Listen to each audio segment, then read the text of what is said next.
Dicen que hay muertes que no deberían haber ocurrido. Y luego está la de Juan Pablo I,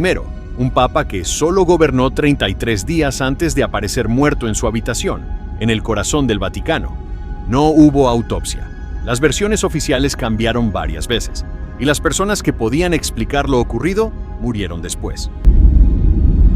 Hoy vas a descubrir por qué muchos creen que Juan Pablo I no murió, sino que fue silenciado. Albino Luciani llegó al mundo en 1912, en un pueblito modesto al norte de Venecia, una zona donde la vida era sencilla y las tradiciones pesaban más que las ambiciones. Y aunque su padre era abiertamente ateo, desde niño Luciani sintió una atracción casi instintiva por la fe y por hablarle a otros de algo más grande que él mismo. Una vocación que fue tan fuerte que lo llevó a ingresar al camino de la Iglesia Católica y convertirse en sacerdote cuando apenas tenía 23 años, una edad temprana incluso para los estándares de la época. Pero su ascenso dentro de la jerarquía no fue inmediato ni impulsado por ansias de poder,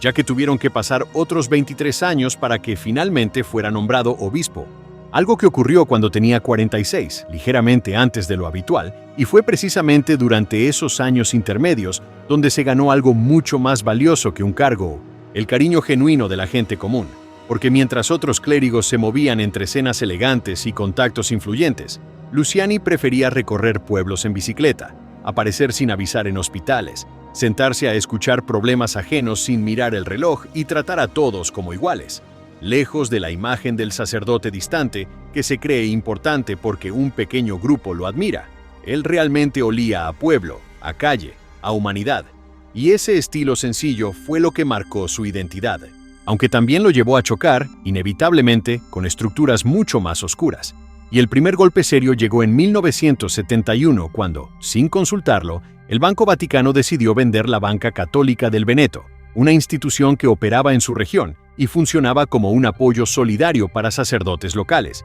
Y lo peor no fue la venta en sí, sino que el comprador fue el Banco Ambrosiano, dirigido por Roberto Calvi, un banquero con conexiones profundas con la mafia italiana, algo que Luciani sabía perfectamente, pero fiel a su carácter respetuoso, no hizo escándalo público y se limitó a expresar su desacuerdo internamente ante el Papa Pablo VI, priorizando la imagen de la Iglesia por encima de su propia indignación, lo cual desmonta bastante la idea de que Luciani fuera un ultraconservador rígido, porque años antes, en 1968, siendo obispo, había presentado un informe defendiendo que la píldora anticonceptiva debía permitirse a los católicos, un documento que incluso llegó al Papa, aunque más adelante, ya como patriarca de Venecia, sí se opuso a la liberalización del divorcio en Italia y llegó a suspender algunos casos, mostrando que su pensamiento no era extremo en ningún sentido, sino complejo y matizado. Y así, tras la muerte de Pablo VI en agosto de 1978,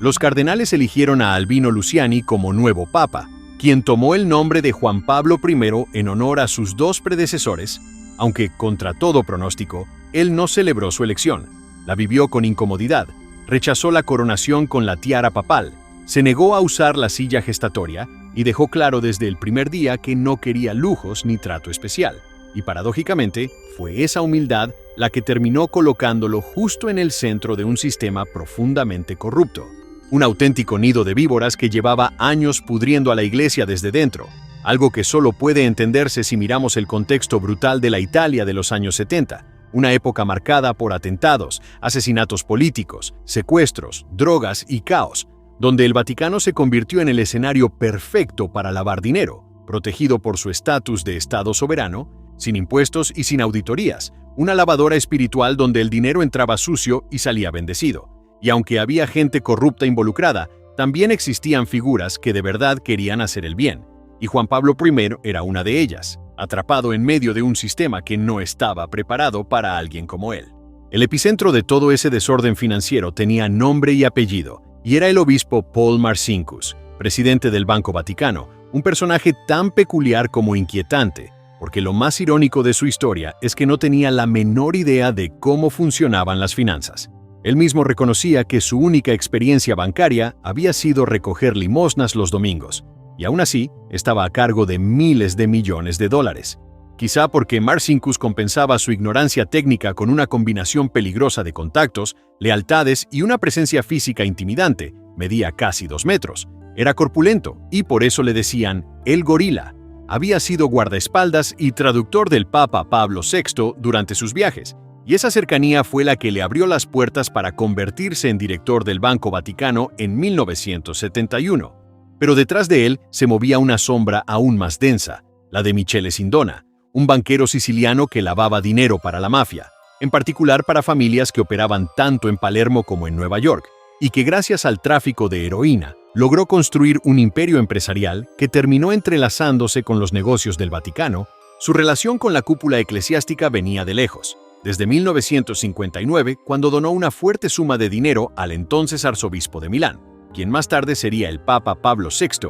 Cuando Juan Pablo I llegó al papado, Sindona ya era considerado un consejero económico clave, justo en el momento en que el gobierno italiano empezó a exigir impuestos a la Iglesia, lo que llevó a la Santa Sede a contratar expertos en evasión fiscal, una contradicción tan evidente que casi resulta cínica, y gran parte de estas maniobras estaban conectadas con la Logia Propaganda Due, o P2, una organización masónica secreta dirigida por Licio Gelli, conocido como el Titiritero, una figura que no lideraba reuniones simbólicas inofensivas, sino una red criminal con jueces, militares, políticos, banqueros y también miembros del Vaticano bajo su control. Su sistema era tan simple como perverso. Todo nuevo integrante debía entregar información comprometedora, propia o ajena, para asegurar su silencio y obediencia futura. Y aunque la masonería es diversa y no puede reducirse a un solo rostro, la Iglesia Católica siempre la vio como una amenaza por promover una espiritualidad desligada de una fe concreta, por relativizar la verdad religiosa y por colocar al ser humano por encima de Dios. Además de operar con juramentos, secretos y jerarquías ocultas que chocaban frontalmente con la idea cristiana de transparencia. Y en ese caldo de cultivo, la P2 se infiltró en el Vaticano gracias a Sindona, moviendo fondos a paraísos fiscales y asumiendo riesgos cada vez mayores, hasta que en 1974 el castillo de naipes se vino abajo y el imperio financiero de Sindona colapsó, provocando pérdidas gigantescas para la Santa Sede. Muchos creían que Juan Pablo I era demasiado ingenuo para entender lo que estaba pasando. La realidad es que él ya conocía ciertas irregularidades desde el episodio de la Banca del Veneto. Y apenas unos días después de asumir el papado, una revista publicó una lista con 121 supuestos masones dentro del Vaticano. Una revelación que, según varias fuentes, llevó a Luciani a tomar una decisión peligrosa: limpiar la casa desde dentro, expulsar a quienes consideraba corruptos, una intención que, según muchos, terminó sellando su destino y nos lleva directamente a las hipótesis sobre lo que realmente ocurrió con Juan Pablo I.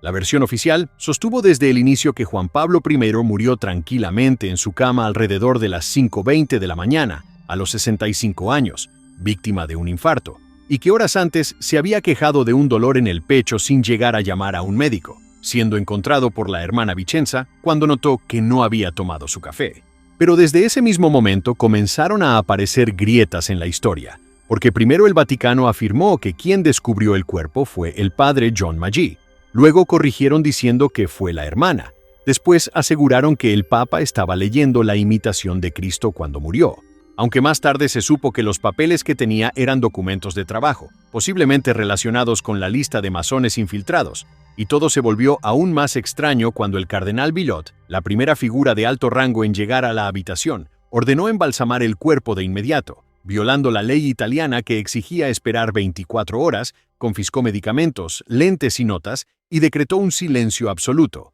La noche anterior, Luciani había tenido una discusión fuerte con un cardenal que iba a ser removido, una confrontación que terminó con gritos y puertas azotadas. Y aunque algunos dicen que ese estrés pudo provocar el infarto, otros llegan más lejos y hablan directamente de envenenamiento, hipótesis que cobra fuerza al considerar que el Papa planeaba destituir a Marcinkus, romper relaciones con el Banco Ambrosiano y reemplazar figuras clave del sistema financiero vaticano, amenazando una red de lavado que llevaba décadas operando. Y los años siguientes parecen darle peso a estas sospechas, porque en 1981 estalló el escándalo del Banco Ambrosiano con un agujero de $1.300 millones, muchos de ellos canalizados a través del Banco Vaticano, que aunque negó responsabilidad, pagó 250 millones a los acreedores como gesto de buena voluntad, mientras Marcinkus jamás fue juzgado gracias a su inmunidad y murió tranquilamente en Estados Unidos. En contraste con el destino de Michele Sindona, condenado por fraude y homicidio, quien apareció muerto en prisión tras beber café con cianuro,